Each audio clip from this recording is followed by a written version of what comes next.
Egypt's president announced Sunday his country has proposed a 2-day ceasefire between Israel and Hamas, during which 4 hostages held in Gaza would be freed. AP correspondent Karen Chamas reports. President Abdel Fattah el-Sisi, speaking in Cairo, said the proposal also included the release of some Palestinian prisoners and the delivery of humanitarian aid to the besieged Gaza Strip. Egypt has been a key mediator along with Qatar and the United States. This is the first time Egypt's president has publicly proposed such a plan. I'm Karen Chamas. Israel is bracing for a possible Iranian response to its strikes early Saturday on Iran.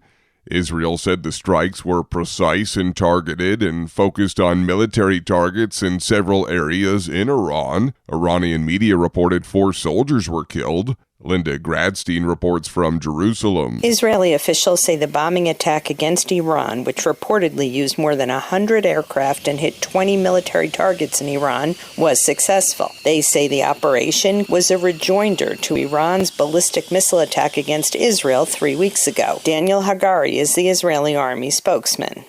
We targeted Iran's surface-to-air missile arrays, an Iranian area of capabilities that were intended to restrict Israel's aerial freedom of operation in Iran.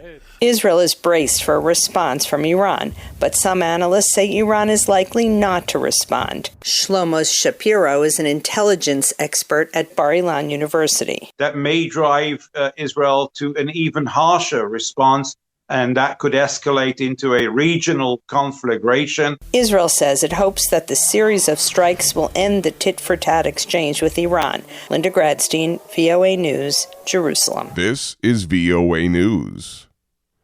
U.S. presidential election voters are choosing between 2 conflicting visions offered by Democrat Kamala Harris and Republican Donald Trump, and voting ends in 8 days. AP correspondent Julie Walker reports. This election is a choice between whether we will have 4 more years of gross incompetence and failure. I do believe Donald Trump to be an unserious man, but the consequences of him ever being president again are brutally serious. Harris pledging middle-class tax cuts, increases on the wealthy and corporations, restoration of abortion rights, aggressively addressing climate change, and a commitment to uphold democratic values and the rule of law. Trump pledging mass deportation of migrants in the country illegally, extending and expanding his 2017 tax cuts, increasing tariffs, supporting fossil fuels, and concentrating more government power within the White House. I'm Julie Walker.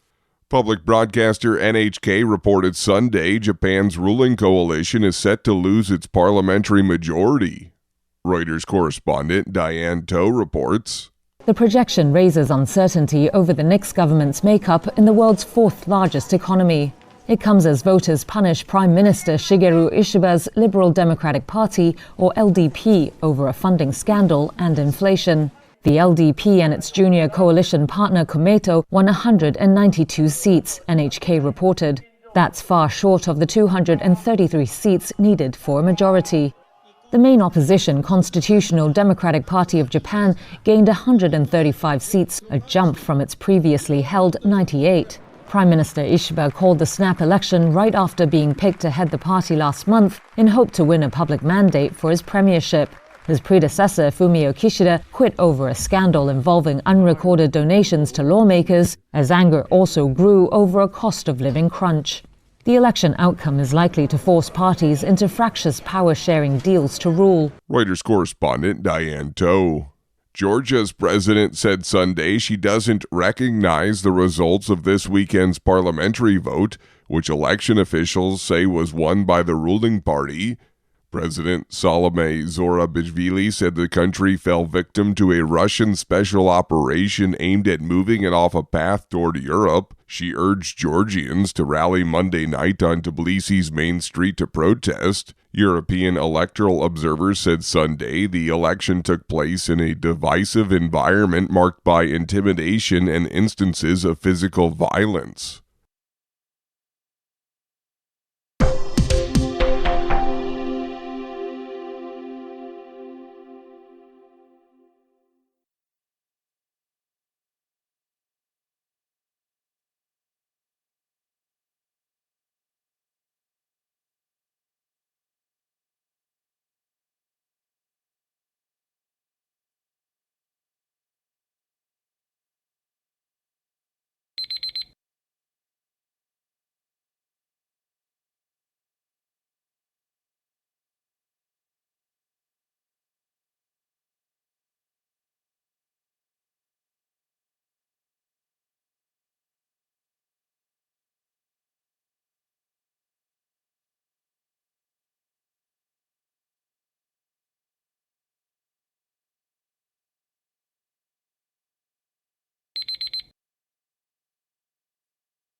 Thank you for watching.